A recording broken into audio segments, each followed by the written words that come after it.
안녕하세요.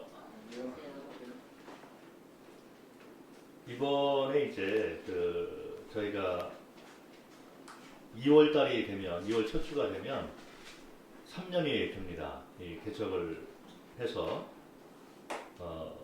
저희가 모이게 된 후로 3년이 만 3년이 되는 시기에 우리가 와 있습니다. 그래서 지난 한 해 동안에도 또 은혜로 이렇게 우리를 인도하시고 주님이 그 시간을 우리에게 주셨잖아요. 원래 주님은 시간과 또 공간 이런 그 제한이 없으신 분인데 시간을 우리에게 주시고 또 시간 안에 공간 안에 사랑과 공의 때문에 자신을 이렇게 묶으셔서 이 땅에 오셨습니다. 그래서 정확한 그 탄생 날짜는 아닐지라도 어쨌든 주님이 오시고 2023년 정도가 지나갔고 이제 우리에게 또 새 해를 주셨습니다. 그래서 2024년이 돼서 오늘 저희가 과거 지나온 것을 또 돌이켜보고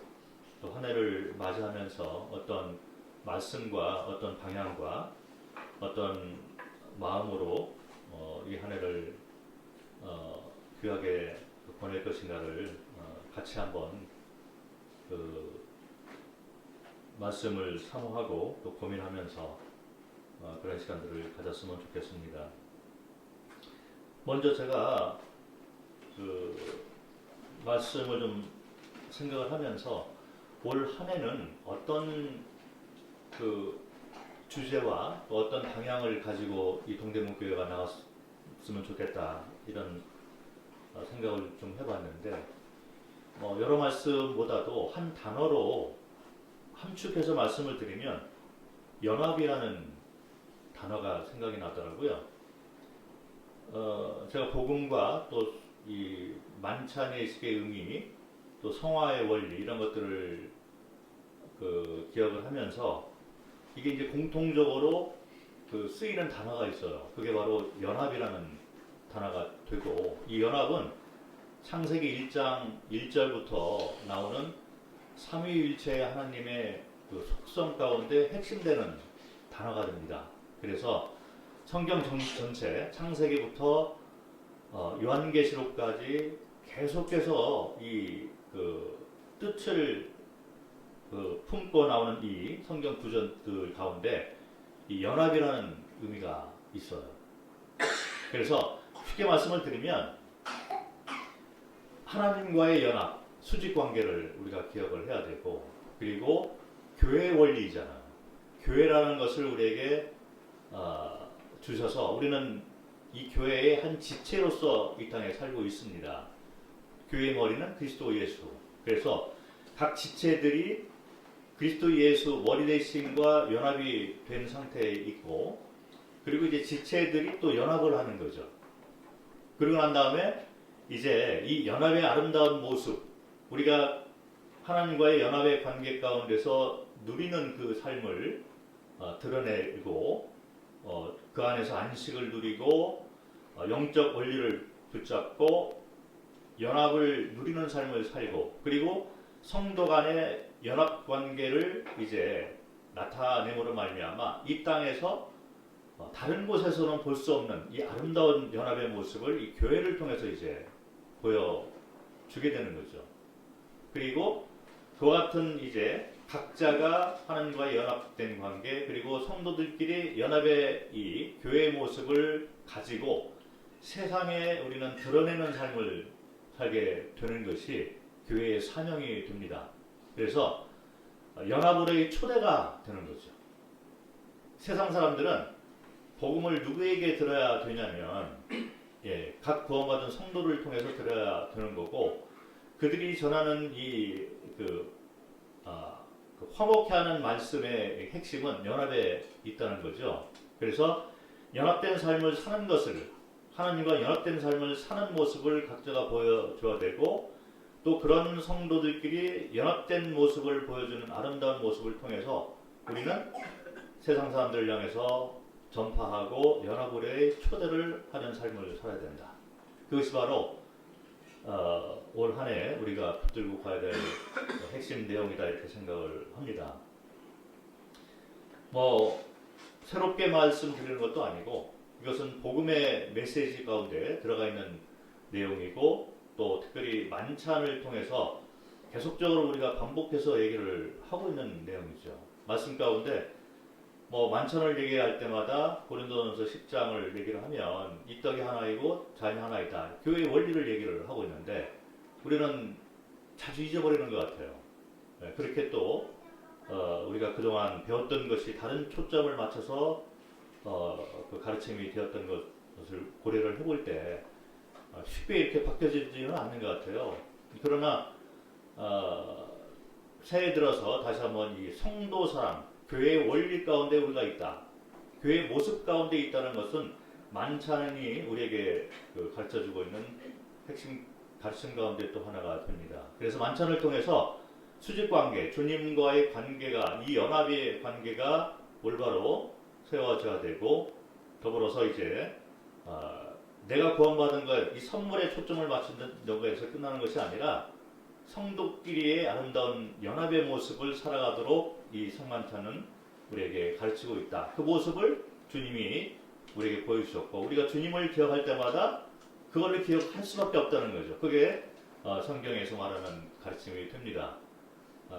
고린도전서 10장에 보면 나와 있어서 이 떡이 하나이고 잔이 하나이고 그래서 서로 사랑하라 이 말씀을 해주고 있고 고린도전서 11장 26절 이런 데 보면 교회의 사명을 또 얘기를 하고 있습니다. 그래서 너희가 이 떡을 먹고 잔을 마실 때마다 주의 죽으심을 오실 때까지 전하는 것이다. 전하라 이런 말씀을 해주고 신약 성경 전체 그리고 예수님의 가르침 전체 그 삶과 가르침을 통해서 우리에게 땅끝까지 이르러 복음을 전파하라는 것은 누구도 무시할 수 없고 부인할 수도 없는 메시지가 됩니다. 그래서 만찬을 우리가 대할 때마다 이제는 수직관계만 생각할 것이 아니라 주님과의 관계만 내가 받은 선물 내가 받은 영원한 생명에만 머물러 있는 것이 아니라 이제는 이 땅에서 무엇을 해야 되느냐 왜 그러냐면 이 만찬 예식은 주님이 오시는 그날 되면 이제 우리가 이걸 안 하게 되는 거예요. 이 만찬 예식을 언제까지 하게 되냐면 이 땅에 남아있는 동안에 우리가 하게 됩니다. 그게 무슨 얘기냐면 전쟁 중에 하게 된다는 거예요. 전투 중입니다. 그런데 내가 구원받았다 나는 선물 받았다 영원한 생명을 받았다 여기서 끝난 것이 아니라는 거예요. 왜 그러냐면 전투 중 한 복판에서 이걸 행하라 이렇게 말씀을 하셨기 때문에 성도 간의 연합이 필요합니다. 연약한 성도가 있으면 서로 돌보고 사랑하고 이렇게 해야 될 필요가 있고 이 연합의 모습을 통해서 이제 땅끝까지 이르러 복음을 전하는 주님의 그 메시지를 우리가 기억을 해야만 되는 것이죠. 그래서 그것은 연합이라는 단어로 이 모든 것이 수직관계와 수평관계 이 모든 것이 다 포함이 된다고 생각을 합니다. 수직관계, 하나님과의 주님과의 연합 각자들이 이것은 주님 앞에서 올 한 해 동안 우리가 해결을 해야 될 문제이죠. 그래서 말씀도 있고 소통의 관계가 무엇이라는 이 기도가 왜 필요하고 기도라는 것은 소통이잖아. 연합은 소통을 통해서 되는 것입니다. 신분적으로 우리가 연합이 된 사람들이지만 연합을 이뤄나가는 거예요. 육신을 가지고 있기 때문에 그게 바로 이제 성화의 원리가 되는 거죠. 그래서 연합을 이뤄나가는 과정 가운데 에베소서에 보면 그 깊이와 넓이와 높이와 뭐 이런 것들을 더 깊고 넓게 펼쳐나가는 삶을 살아라. 자, 우리가 풍성한 이 복을 받도록 이렇게 우리는 신분이 바뀌었지만 그것을 누리는 것은 또 다른 문제입니다. 그래서 구원받았지만 영원한 영광에 관한 문제는 상급에 관한 문제이고 성도의 성숙과 관계된 문제라는 거죠. 그 말씀을 볼 때 구원에만 초점을 맞춰서는 절대 안 된다는 것이 성경 전체의 메시지가 됩니다. 구원받은 것은 시작이고 마치 어린아이가 태어난 그런 상태였다면 이제 성장을 나가는 그것이 반드시 필요하다는 거죠. 그래서 연합된 자격이 있는 그 신분으로 우리가 태어났지만 그러나 연합을 누리는 것은 다른 얘기죠. 그 연합을 누리는 것을 우리가 참 해나가면서 풍족함을 누리고 안식을 누리고 승리의 삶을 누리는 그런 한 해가 되었으면 좋겠습니다. 그리고 성도와의 사랑, 소통, 동행. 삼위일체의 속성 가운데 동행이 있잖아요. 동행이 무엇이냐? 자, 내가 주님과의 동행의 관계로 이렇게 있지만 이것은 나 자신과 주님과의 관계뿐만 아니라 같이 구원받은 성도들끼리의 동행의 모습이 있는 것입니다. 서로 살아가라는 말도 있고 교회의 원리를 얘기를 하고 있고 교회에서는 무엇을 해야 되고 이런 것을 서로 행하라 이런 것을 말씀에서 가르치고 있다는 거죠. 그래서 동행이 무엇이고 그 연합이 무엇인가를 성도끼리 이제 이뤄나가는 것도 배워야 될 걸로 생각을 합니다. 그리고 말씀드렸지만 우리끼리의 교제가 좋사오니 여기가 좋사오니가 아니라 밖으로 나가서 이제 외치는 연합의 초대의 사역을 이 교회는 담당을 해야만 되겠다 이런 생각을 해서 연합이라는 단어를 마음 가운데 두시고 말씀을 같이 참고했으면 좋겠습니다. 민수기를 보면 민수기 1장과 2장을 잠깐 보도록 하겠습니다.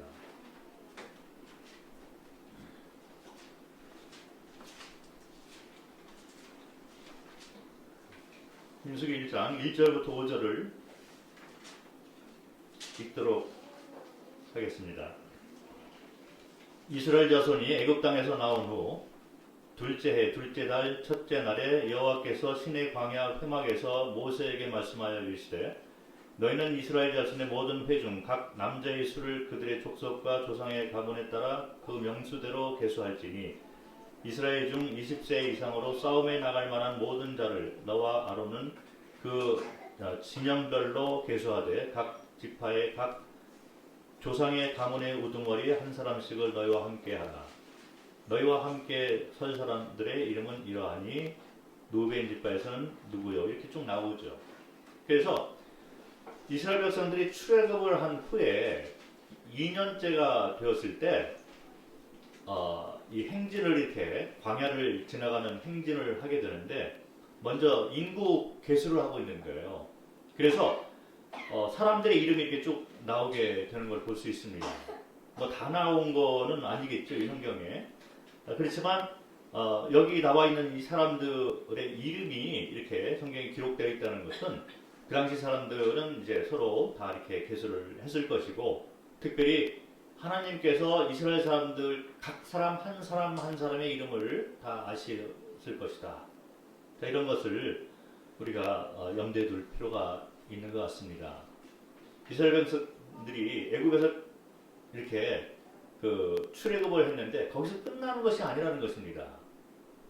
이스라엘 백성들이 애굽에서 나온 것을 우리가 비유적으로 볼 때 구원받은 거하고 이렇게 비유로 생각을 해볼 수가 있습니다. 자, 그런데 그건 시작이죠. 그래서 구원은 자꾸 거기에만 머물러 있어서는 안 된다는 거예요. 이게 출애굽을 한 상태 너무 감사하죠. 그래서 홍해를 건너서 다시 돌아갈 수 없는 상태에 된 것은 감사한 일이고 우리가 영원토록 잊지 못하는 그런 진짜 복 중의 복입니다. 자, 그럼에도 불구하고 우리가 이 땅에 살고 있으면서 아직 육신을 가지고 있을 때는 전투의 한 복판에 있다는 얘기를 또 말씀을 드릴 수가 밖에 없는 거예요. 그래서 광야를 지나가면서 이스라엘 백성들이 이 인구 계수를 하고 각 사람 이름을 이제 알리고 그리고 난 다음에 2장에 들어오면 진영을 이렇게 배치를 하는 걸 볼 수 있습니다. 자, 이런 것들이 필요하다는 거죠. 2장을 보면 2장 1절과 2절을 보겠습니다. 민수기 2장 1절과 2절 여호와께서 모세와 아론에게 말씀하여 이르시되 이스라엘 자손은 각각 자기의 진영의 군기와 자기의 조상의 가문의 기호 곁에 진을 치되 회막을 향하여 사방으로 치라. 그래서 그 다음 이렇게 쭉 읽어보면 어느 지파는 어느 쪽에 있고 그 옆에는 어느 지파가 진을 치고 있으며 이렇게 진영을 배치해 놓는 걸 볼 수 있습니다. 자, 이와 같은 것들이 의미하는 메시지가 있는 거예요. 그리고 이 그 광야를 통과하면서 이스라엘 백성들이 이 진영을 그 회막을 중심으로 해서 이 진영을 딱 형태를 이루면서 계속 가고 있는데 앞에는 뒤에는 불기둥과 구름기둥이 딱 이렇게 인도하고 있습니다. 그 보호하고 또 인도하고 이런 것이 있는 거예요. 그러면서 서로 자신들끼리 그 진영을 계속 유지해서 가야 될 필요가 있다는 것입니다. 그러면서 때로는 이제 적군을 만났을 때 전투를 하게 되고 그리고 그 진영을 유지하면서 이제 가나안 땅에 들어가서 가나안 땅의 전쟁을 치르고 가나안에서의 승리의 삶, 안식의 삶을 누렸던 것을 볼 수가 있습니다.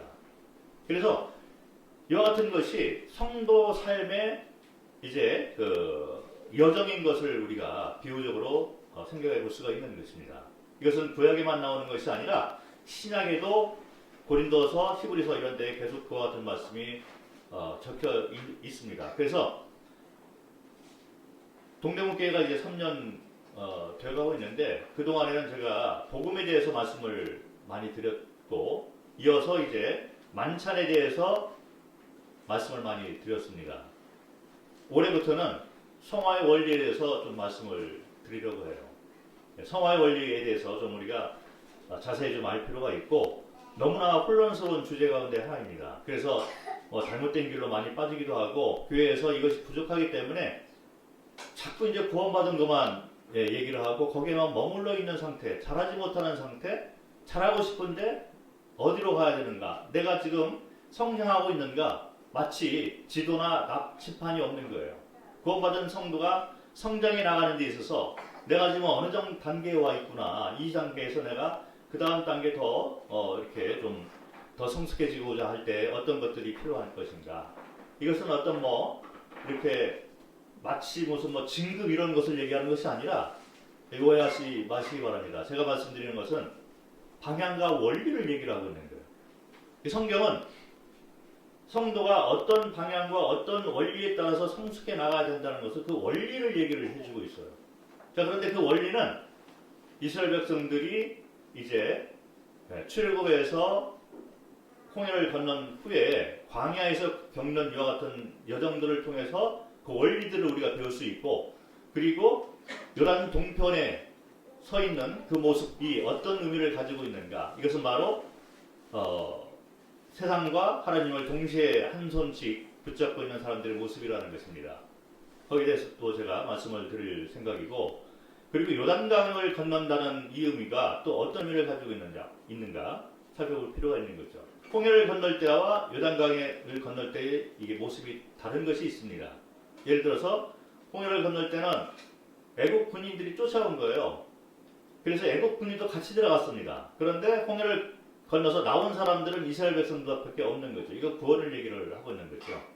애국 군인들은 다 빠져 죽었기 때문에 불신자들은 다 죽게 되어 있는 것입니다. 그래서 홍해는 이제 마치 침례와 같은 그런 모습을 담고 있다면 요단강을 건넌 것은 이스라엘 백성들만 건너게 됩니다. 그래서 이거는 주 안에서 안식하는 법을 얘기를 해주고 있어요. 주 안에서 승리하는 비결에 대해서 성도가 무엇을 해야지 과연 이런 기쁨을 누릴 수 있고 그 안에서 내가 안식을 누리고 승리를 할 수 있는가 이런 것들이 이 그림 가운데 나와 있다는 것이죠. 놀라운 원리가 거기에 담겨 있습니다. 쉽게 말씀을 드리면 자꾸 육신이 나오잖아요. 구원받았지만 마치 내가 구원받았기 때문에 세상과 분리돼서 완전한 것처럼 말은 할 수 있어요. 그러나 삶을 보면 그렇지 않습니다. 너무 연약하고 육신이 자꾸 나와서 여전히 자기가 주인되어 살고 있는 거예요. 원리는 알고 있어도 살아가는 모습을 보면 그렇게 살아가고 있는 경우가 많이 있습니다. 그래서 우리는 요단강을 통해서 매일 매 순간 자아가 죽고 내 안에 있는 보배가 나오는 삶을 살아야 된다는 거죠. 이게 바로 성화의 원리가 되는 것입니다. 그리고 난 후에 가나안에서도 이제 전쟁이 또 있게 되는데 여기서 승리할 수 있는 비결 이런 것들에 대해서 공부를 할 필요가 있습니다. 제가 이렇게 보면 어떤 형제님도 그런 말씀을 하시더라고요. 교회들 가운데 부족한 것이 많이 있고 장점도 많이 있지만 이제 좀 연약한 부분이 많이 있는데 그 연약한 부분 중에 하나가 뭐냐면 교리적으로 너무 약하다는 거예요. 제가 한 말, 뭐 저도 그 동의를 합니다. 그런데 다른 형제님이 그런 말씀들을 요즘 제법 많이 하셔요. 그런데 저도 동의를 해요. 교리적으로 너무 약한 걸 볼 수 있어요. 그래서 성경에서 말하는 교리, 삼위일체의 교리, 삼위일체의 속성이 무엇이고, 그리고 하나님께서 인간을 만들 때 하나님의 속성에 따라서 만들었다. 이게 다 교리에 속해 있는 거죠. 그런 교리들이 탄탄하면 흔들리지 않는 거예요. 구원이 무엇이고, 만찬이 무엇이고, 성화의 원리가 무엇이고, 이런 것들이 교리적으로 딱 기반을 갖춰져 있을 필요가 있는 것입니다. 그래서 이제 민수기 1장과 2장을 보면 인구 개수를 하고 그다음에 진영을 갖춰서 이제 앞으로 전진하게 되는 거죠. 그래서 앞에 뒤에는 이제 구름기둥과 이제 불기둥이 이제 인도하고 보호하고 이렇게 쭉 가고 있는데 아무 일도 없는 것처럼 보이잖아요. 왜 그러냐면 하나님이 인도하고 하나님이 보호하셔요.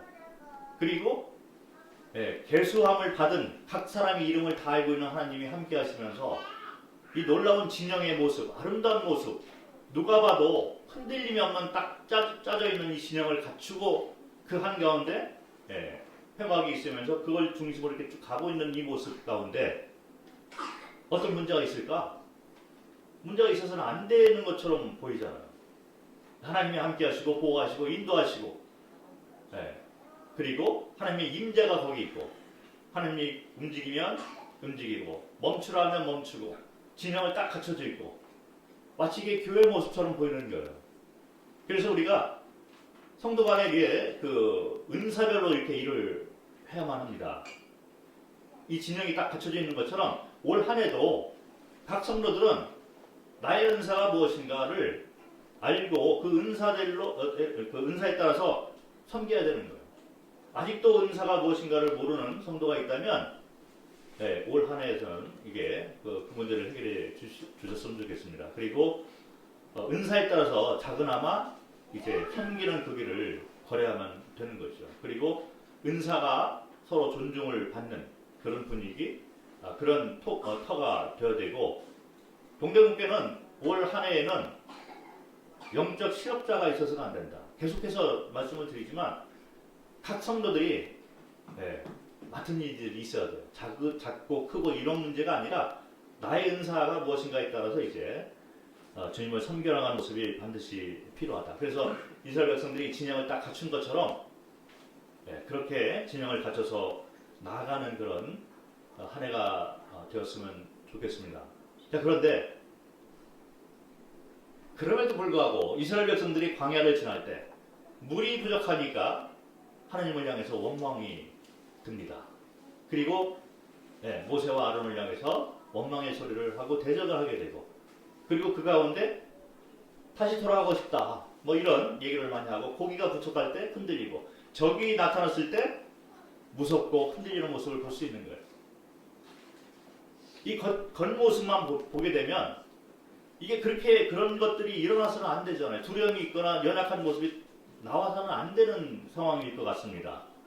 그래서 불기둥이 있고 구름기둥이 있고 회막이 있고 하나님의 임재가 거기 있고 각 이름을 계수받은 사람들이 다 진영을 딱 갖추고 있는데 왜 이게 문제가 될까? 문제가 됩니다. 이 교회가 아무리 겉모양을 잘 갖추고 은사답게 일을 하고 각자가 주님을 잘 섬긴다 그렇게 말을 할지라도 이 가운데 어떤 문제가 생겼을 때 우리는 흔들릴 수밖에 없는 거예요. 이스라엘 백성들이 거의 완벽한 이런 모습을 갖추고 있음에도 물이 부족할 때 고기가 부족할 때 서로 불평하고 혼란한 그런 상태에 있던 것처럼 동대문교도 똑같으리라 생각합니다. 그래서 새해에는 어떤 일을 우리가 당할지 다 모르고 있는 거죠. 그래서 이런 것들을 당할 때 우리는 교리적으로 탄탄한 기반이 필요하다는 얘기를 제가 다시 한번 말씀을 드리고 있는 거예요. 구원의 복음의 본질이 과연 무엇이냐? 이것은 선물에 초점이 맞춰져 있는 것이 아니라 선물을 주신 분하고의 연합관계에 초점이 맞춰져 드는 것이 복음이 되는 것입니다. 그럴 때 광야를 지나고 있으면서도 흔들림이 없게 되는 거예요. 수직관계가 올바로 되기 때문에. 그래서 이 복음의 핵심 메시지는 주님 되심, 그리고 선과의 기준. 이 선과의 기준을 내가 정하는 것이 아니야. 내가 살아갈 때 내가 필요한 것들이 있습니다. 그래서 나는 이것이 필요해. 그래서 다른 것들을 좀 젖혀놓고 이거부터 해야 돼. 자, 이것은 선과 기준을 자기가 정하는 거야. 그리고 자기가 주인 돼서 먼저 나가고 있다는 거죠. 자, 그렇게 되면 성도의 삶 가운데 문제가 생길 수가 있는 것입니다. 성경의 기반으로 해서 우리는 선과 악의 기준을 정해야만 된다는 거죠. 먼저 그의 나라와 그의 의를 구하라. 놀라운 말씀인 거예요. 왜 그러냐면 이것이 선과 악의 기준이 된다는 얘기를 성경은 말을 해주고 있는 것입니다. 그리고 이 땅에 우리가 투자한 그런 삶이 아니라 하늘의 보배를 쌓아놓는 그런 삶을 살아라. 이런 것들이 내가 정해놓은 그런 선과 악의 기준이 아니라는 것입니다. 선과 악의 기준은 말씀이 정하는 거예요. 하나님의 말씀이 정해서 우리는 그 가운데 순종해서 방향을 잡고 살아가야 된다는 것입니다. 그렇게 될 때 하나님과의 관계가 올바로 쓰기 때문에 복음의 핵심은 내가 영원한 생명을 받았고 사망에서 생명을 옮겨줬고 구원받았고 그거는 선물이죠. 물론 복음에 아주 중요한 이 내용 가운데 들어있지만 선물을 주신 분이 누구이고 그분과의 관계가 내가 어떻게 회복이 됐느냐가 복음의 핵심 내용이 돼야지 우리 삶이 복음을 기반으로 해서 흔들리지 않을 수가 있는 것입니다. 그리고 만찬도 아까 말씀드린 것처럼 이제 이 떡과 이 잔을 통해서 주님과의 관계가 회복이 됐고 이 주인과 심판장과의 관계가 회복이 됐고 거기서 머무는 것이 아니라 이 떡과 잔이 하나인 것처럼 성도들을 돌아보는 데까지 가야지 우리가 성도 사랑의 삶을 통해서 주님께 영광을 돌릴 수가 있고 살아있는 예배를 돌릴 수가 있다는 것입니다. 그리고 또 화목해하는 말씀을 전해서 화목해하는 직책을 사는 복음을 전파하는 연합으로의 초대 사역을 하면서 그런 삶을 통해서 예배드리는 자가 되어야만 된다는 거죠. 그래서 에베소서 2장 8절 9절을 보면 은혜로 우리가 구원받았다, 믿음으로 구원받았다, 이것은 선물이다라고 하고 있지만 10절까지 읽어야 돼요. 계속 말씀을 드리지만 10절은 딱 읽지 않는 거예요. 선한 일을 위해서 너를 불렀다. 자, 이제 그래서 믿음으로 우리가 구원받고 은혜로 선물을 구원의 선물을 받았지만 이제 이와 같은 자로서 너희는 선한 일을 위해서 쓰임받는 그런 삶을 살아라. 그걸 통해서 나에게 예배를 드려라. 이런 말씀을 해주고 있는 거죠. 그래서 만찬의 의미가 제대로 이렇게 정립될 필요가 있고 또 성화의 원리 아까 말씀드린 대로 어떤 분은 이제 구원받은 것만 이렇게 자꾸 머물게 되고 어떻게 성장해야 되는 거에 대해서는 너무 이렇게 좀 막막한 그런 심정을 가지고 있는 분들이 제법 많이 있어요. 이 성화의 원리에 대해서도 우리가 교리적으로 좀 기반을 잘 잡을 필요가 있는 것 같습니다. 자, 그렇게 해서 이제 그 진영을 갖추는 그런 삶을 통해서 은사를 가지고 은사대로 이제 섬기게 되는데 이스라엘 백성들이 진영을 갖추면서 서로 나아갈 때 불화가 있어서는 안 되는 거죠. 서로 사랑하고 서로 아끼고 내가 내 진영만 잘 유지한다고 해서 이게 되는 것이 아니라 다른 진영과 또 같이 이렇게 가면서 보조를 맞추고 서로 돕고 격려하고 위로하고 이런 것들이 필요하다는 것입니다.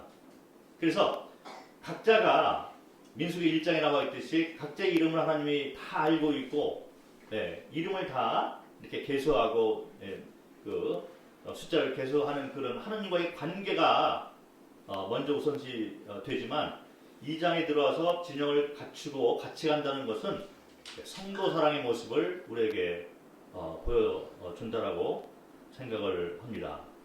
그렇게 해서 주님과의 관계가 올바로 되고 또 성도 사랑의 관계가 올바로 되어야지 그 다음에 우리가 밖에 나가서 화목해하는 직책을 담당할 수 있는 모습도 되고 심이 생기게 된다는 것입니다. 이번에 그 CBF 수양회가 다음 주에 있습니다. 다음 주 20일부터 25일까지 있는데 그때 제가 그 강사로 이제 가게 되는데 그 제목을 전쟁을 알지 못하는 세대라고 정했어요. 왜 그러냐면 복음이 만약에 선물에 초점이 맞춰서 그쪽으로 치우쳐 있다면 내가 받은 구원에 대해서 감사함만 있지 전쟁을 할지 모르는 성도가 되는 거예요. 그리고 만찬도 마찬가지로 내가 받은 그 복음이 그렇게 되기 때문에 만찬도 내가 받은 것만 자꾸 생각을 하게 되면, 그리고 성도와 영혼 구원에 대해서 고린도전서 10장, 11장 이런 거에 대해서 우리가 등한시하게 되면 전쟁을 하지 못하는 성도가 될 수밖에 없고 그런 교회가 될 수밖에 없다는 거죠. 그래서 우리끼리는 잘하고 있을 수 있어요. 교제가 좋고 화목하게 하고 우리끼리는 서로 돕고 할 수가 있는데 밖에 나가서 하는 그 방향과 원리에 대해서는 우리가 등한시하게 된 그런 위험이 있는 것입니다. 그리고 성화의 원리 이런 걸 보면 전쟁 중에 그런 것들을 그런 원리 가운데서 이제 나아가는 그런 것을 가르치고 있기 때문에 복음과 만찬과 성화 원리를 잘 해야지 이 전쟁을 치르는 그런 세대가 될 수 있다는 생각이 들어서 제가 각자 강사들이 있어서 나누게 되는데 저는 이제 선교 전략을 맡았습니다. 이게 중요한 게 왜 그러냐면 한국 사회에 대해서는 잘 아실 필요가 있어요. 한국 사회 뭐 잘 아시겠지만 뉴스에 보면 계속 이제 나오는 이슈가 있습니다. 뭐냐면 저출산, 고령화. 그래서 교회들 가운데 노인들이 점점 많아지고 그리고 이제 청년들이 점점 없어지고 그리고 뭐 이것은 사회적인 문제가 되잖아요. 그래서 사회에서도 보면 이제 학교들이 통폐합이 됩니다. 그럴 수밖에 없잖아요. 초등학교가 있는데 학생들이 없어요. 그럼 문을 닫아야 되는데 세 학교가 합해자. 그래서 한 학교를 가지고 유지를 하자. 이 정책이 그렇게 돌아가고 있습니다. 어쩔 수 없는 상황이죠. 그러다 보니까 그럼에도 불구하고 자꾸 이제 저출산은 해결이 안 되기 때문에 이제 정부의 이제 정책이 어떻게 되고 있냐면 이주민들을 많이 받게 되는 거예요. 그 가운데 유학생들을 많이 받게 됩니다. 공식적으로 이제 말을 하고 있어요. 저는 뭐 CBF 교수들하고 같이 하기 때문에 이 캠퍼스 현장에서 직접 들려오는 이 목소리들이 있는데 유학생들이 아주 뭐 몇 배 이렇게 많아지는 그런 시대가 됩니다. 그래서 얼마 전까지만 해도 20만을 바라보는 유학생 시대 뭐 이렇게 신문 기사에 자주 나왔는데 이제는 30만을 바라보는 유학생 시대가 되고 있습니다. 정부 정책이 그래요.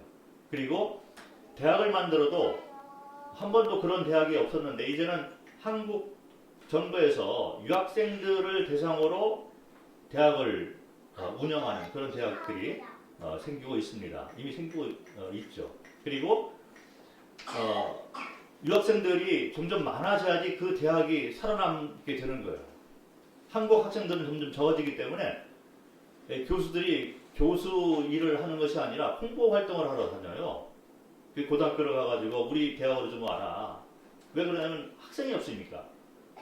그래서 문을 닫을 수밖에 없는 그런 처지이기 때문에 학교에 이 존폐가 달려있는 거잖아요. 그래서 어쩔 수 없이 이제 밖에 나가서 이제 홍보 활동까지 하고 있는 그런 처지이기 때문에 유학생들이 없으면 학교 운영이 힘듭니다. 그래서 유학생들이 점점 많아지는데 앞으로 이 유학생들이 공부를 마치게 되고 고학력자가 되잖아요. 그러면 한국에서 일을 찾게 됩니다. 정부에서 그거를 지원을 해주죠. 그래서 이 사람들은 앞으로 한국민들이 될 가능성이 많이 있는 거예요.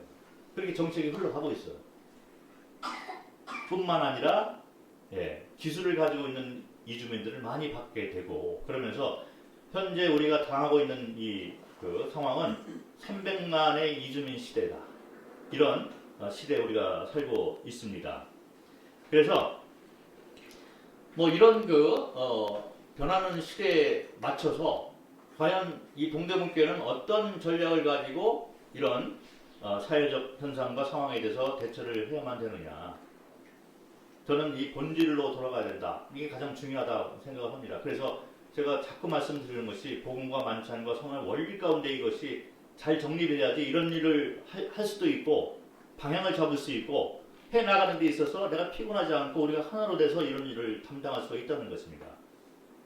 말세가 되었기 때문에 그런 이 필요를 바라보고 그 필요에 따라서 일을 할 수 있는 교회들은 그렇게 많지 않은 것 같습니다.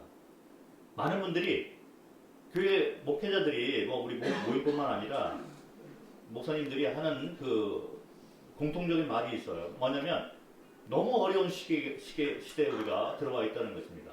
뭐 시골 교회 같은 경우는 뭐 어떻게 살아남느냐. 이 젊은이들 없잖아요. 주일학교도 없어지고 그러다 보니까 노인들만 있고 노인들 뭐 그래서 뭐 야유 집회 꿈도 못 꾼대요.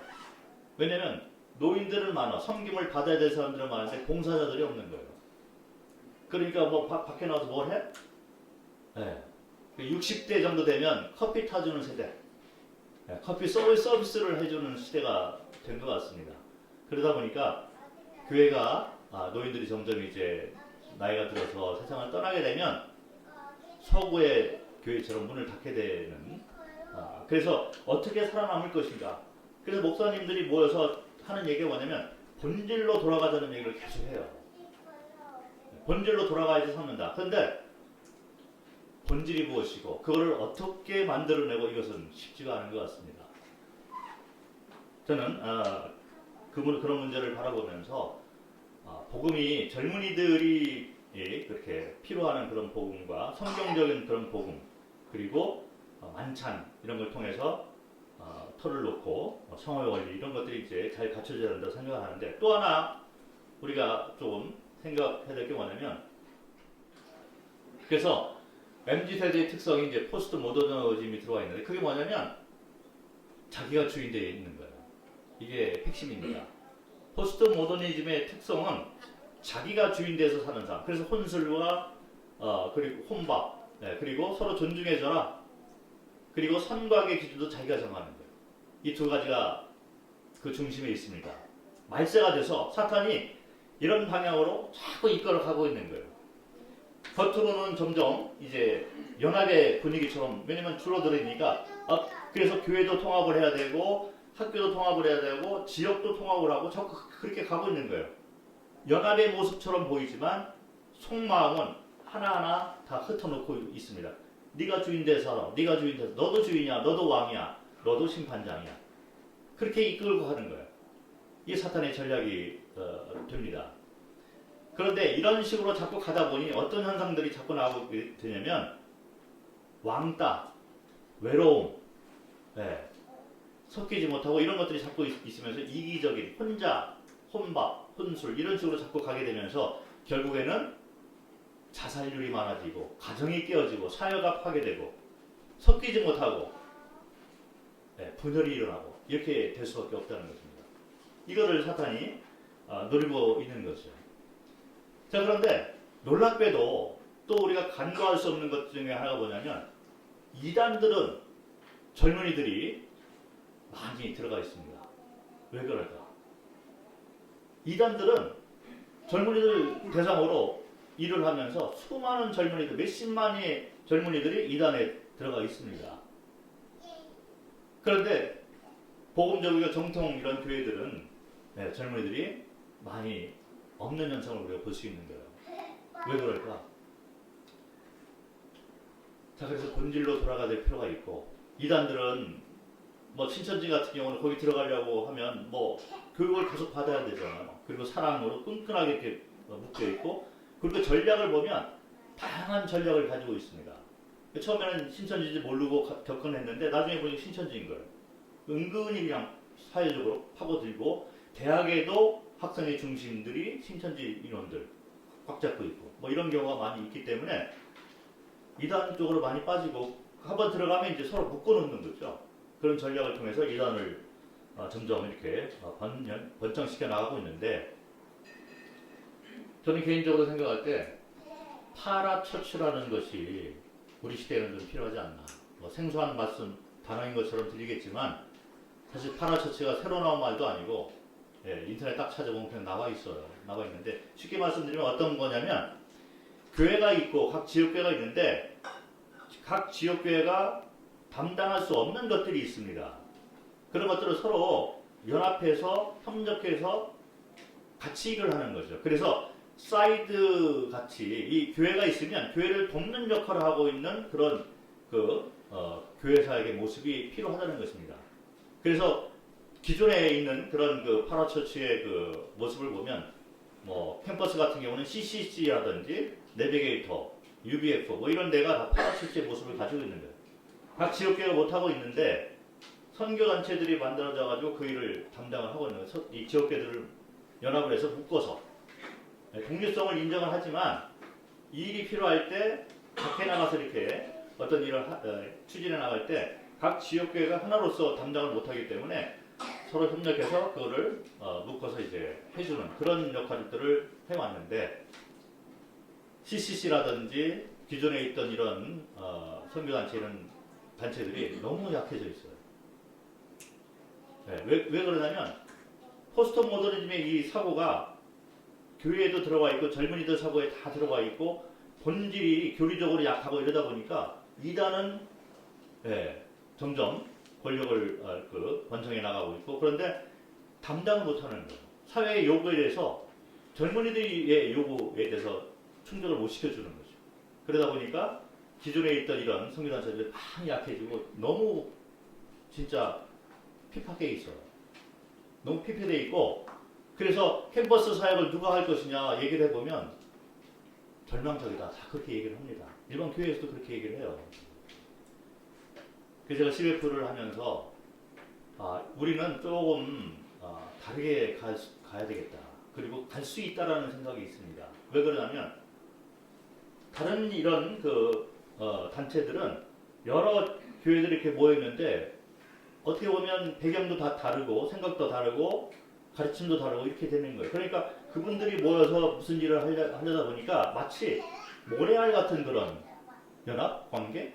근데 우리는 같은 배경과 모임에서 이런 것들을 같이 해나가면 더욱더 친밀하고 하나의 정체성을 가지고 나갈 수가 있다는 거죠. 그래서 마치 이제 진흙처럼 단단하게 모여서 이렇게 할 수 있는 것은 아니냐, 이런 생각을 가지고 있고, 제가 12회에서 계속 강조하는 것이 뭐냐면 본질을 강조하는 이런 것들을 이뤄나가는 원동력이 말씀 가운데 확실한 기반을 잡아야 되기 때문에 젊은이들은 그런 필요를 가지고 있습니다. 이 젊은이들에게 뭐 천국 지옥 얘기하잖아요. 젊은이들 뭐라고 얘기를 하냐면, 지금 저에게 천국 지옥을 얘기하는 것보다 내가 지금 당장 이 순간에 진짜 먹고 살기 힘들어요. 이런 문제에 대해서부터 어떤 원리로 내가 살아야 되는가, 그거부터 좀 말씀해 주시면 안 되겠습니까? 천국과 지옥, 우리 세대에는 그런 것으로 이렇게 접근을 했습니다. 그런데 요즘 세대의 필요는 너무나 우리하고 다른 것을 볼 수가 있습니다. 그런데 한 가지 분명한 건 뭐냐면 젊은이들은 더욱더 필요를 하고 있어요. 그리고 성경을 배우고자 하는 마인드가 있습니다. 어른들이 생각할 때 요즘 젊은이들이 성경을 등한시에 잘 안 배우려고 해. 잘 몰라서 그렇게 말씀하시는 것 같아요. 더욱더 필요한 세대가 된 거예요. 복음이 필요하고 말씀이 필요하고, 그리고 그거를 거절하는 세대가 절대 아닙니다. 더욱더 알고 싶어하고. 그런데 문제가 뭐냐면 제대로 가르쳐주는 데가 없다는 거예요. 이것이 불만인 거예요. 그 젊은이들은 교회를 가고자 하는 거예요. 그런데 교회를 통해서 상처를 많이 받고 이 스승을 통해서 상처를 받고 있기 때문에 제대로 된 가르침을 가르쳐주는 스승과 교회가 있으면 얼마든지 가겠다. 요즘 젊은이들이 유튜브를 봐도 짧게 보잖아요.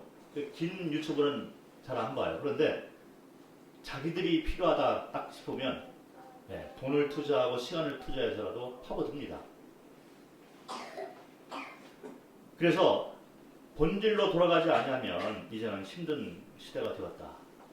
그래서 이런 시대에 우리는 그 파라처치의 형태로서 이제 CBF 사역이 우리가 할 수 있는 여건이 됐기 때문에 이게 교회에서 한 그 이름으로 교회 한 지역계 이름으로 예를 들어 뭐 구청이나 이런 데 들어가서 이렇게 활동을 할 때 어쩌면 제한이 많이 있을 수 있어요.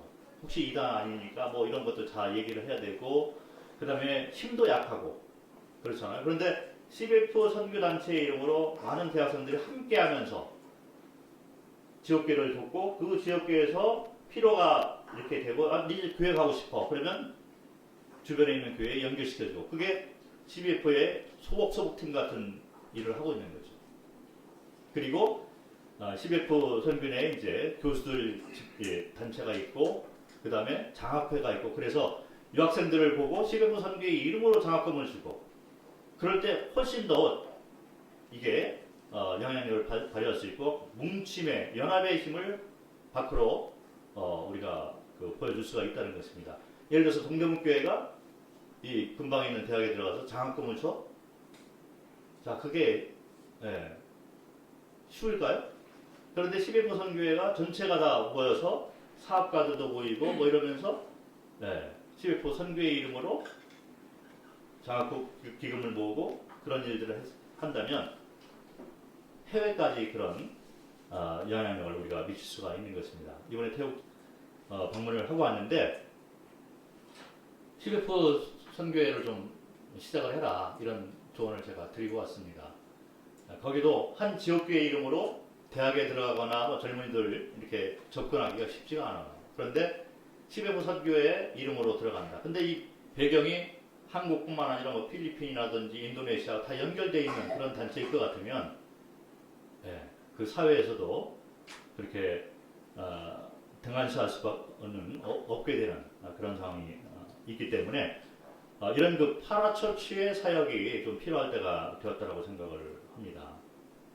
그래서 동대문교회가 그런 것들을 잘 활용을 해서 지역교회 그 특성상 주변에 있는 분들에게 복음도 전해야 되고 이렇게 하는데 구청에 가서 CBF 선교 이름으로 우리 선교회가 이러이러한 젊은이들 있고 그런데 어떤 뭐 도움이 필요하느냐 예를 들어서 다문화권 아이들 우리가 교육도 시킬 수 있고 도와줄 수도 있고 노인들이 있으면 방문해서 이렇게 일도 하고 보험도 전하고 뭐 이런 일들을 할 수가 있다는 것입니다. 그래서 복음과 만찬과 상호 관리를 통해서 주님과의 관계, 수직 관계가 올바로 되는 것이 필요하고 그리고 성도와의 연합, 몸의 원리, 이 교회 원리를 잘해서 진영을 잘 이루는 것처럼 은사에 따라서 교회가 한 몸으로 섬기는 것 그리고 밖에 나가서 이런 필요를 채워주는 그런 교회가 되었으면 좋겠습니다. 마지막으로 잠깐 신명기 9장을 보고 말씀을 드릴까 합니다. 신명기 9장 1절부터 6절 말씀을 읽겠습니다. 이스라엘아 들으라 내가 오늘 요단을 건너 너보다 강대한 나라들로 들어가서 그것을 차지하리니 그 성읍들은 크고 성벽은 하늘에 닿았으며 크고 많은 백성은 내가 아는 아낙 자손이라 그에 대한 말을 내가 들었나니 이르기를 그가 아낙 자손을 능히 당하리라 하거니와 오늘 너는 알라 내 하나님 여호와께서 명렬한 불과 같이 내 앞에 나아가신즉 여호와께서 그들을 멸하사 내 앞에 엎드러지게 하시리니 여호와께서 내게 말씀하신 것 같이 너는 그들을 쫓아내며 속히 멸할 것이라. 내 하나님 여호와께서 그들을 내 앞에서 쫓아내신 후에 내가 심중에 이르기를 내 공의로움으로 말미암아 여호와께서 나를 이 땅으로 인도하여 들여서 그것을 차지하게 하셨다 하지 말라. 이 민족들이 악함으로 말미암아 여호와께서 그들을 내 앞에서 쫓아내심이라. 내가 가서 그 땅을 차지하면 내 공의로 말미암도 아니며 내 마음이 정직함으로 말미암도 아니요 이 민족들이 악함으로 말미암아 내 하나님 여호와께서 그들을 내 앞에서 쫓아내심이라. 여호와께서 이같이 하심은 내 조상 아브라함과 이삭과 야곱에게 하신 맹세를 이루게 하려 하심이라. 이스라엘 백성들이 뭐 공의롭거나 또 사랑이 많아서 또는 어떤 그 훌륭한 점이 있어서 또 숫자가 많아서 뭐 그래서 또 정직하거나 그래서 이스라엘 백성들이 가나안 땅에 들어가서 전쟁을 치르고 승리를 하고 그 땅을 차지했다. 이렇게 얘기하지 말라라는 거예요. 그 백성이 악하기 때문에 또 아브라함과 약속한 이것을 이루기 위해서 이와 같은 것을 하는 것이지 약속의 하나님이잖아요. 그리고 그들의 악함을 보고 그들이 멸절이 필요하기 때문에 이스라엘 백성들을 사용해서 가나안을 차지하게 한 것이라는 것입니다. 그런데 이스라엘 백성들은 이 문제에서 자꾸 넘어지는 것 같아요. 조금 뭐 이렇게 필요하면 이제 불평을 많이 하고 흔들리고 이렇게 했는데 조금 성취가 되잖아요. 그러면 마치 우리가 자라해서 그렇게 되는 것처럼 얘기를 하는 거죠. 그래서 그렇게 하지 말아라. 이런 말씀을 해주고 있는 거예요. 자, 이제 저는 3년을 이렇게 돌이켜보면서 처음에 북부에서 두 가정이 나왔다고 이렇게 결국에는 그렇게 말할 수밖에 없는데 두 가정이 나와서 지금 우리가 9가정이 있잖아요. 젊은이들이 많이 있고 너무 귀하게 다들 일들을 하고 있고 오늘 보셨지만 섬김에 대해서 너무 진짜 헌신들을 많이 하시고 한 사람이 진짜 100명을 상대할 수 있을 정도로 일당 100이라고 하잖아요. 너무 귀하게 일들을 좀 많이 하시고 계셔요. 그리고 새해에도 동대문교회를 주님이 쓰실 것이라고 믿고 있습니다. 그런데 그만큼 이 시대가 필요한 것이 너무 많이 있는 거예요. 복음을 필요로 하는 사람들이 너무 많이 있기 때문에 연약한 우리이지만 다들 연약하잖아요. 그렇지만 주님이 동대문교회를 쓰실 계획을 가지고 있지 않느냐 그런 생각을 합니다. 그래서 세상이 우리를 필요로 하고 있어요. 그들은 연합이라는 것이 무엇인지 모르고 소통, 동행, 약속 이런 것에 대한 개념이 없습니다. 선박의 기준을 자기가 정하고 그렇게 살아가다가 죽어가고 있는 거예요. 그래서 마지막 날, 마지막 때가 되어서 동대문 교회를 향한 계획은 명확한 것 같습니다.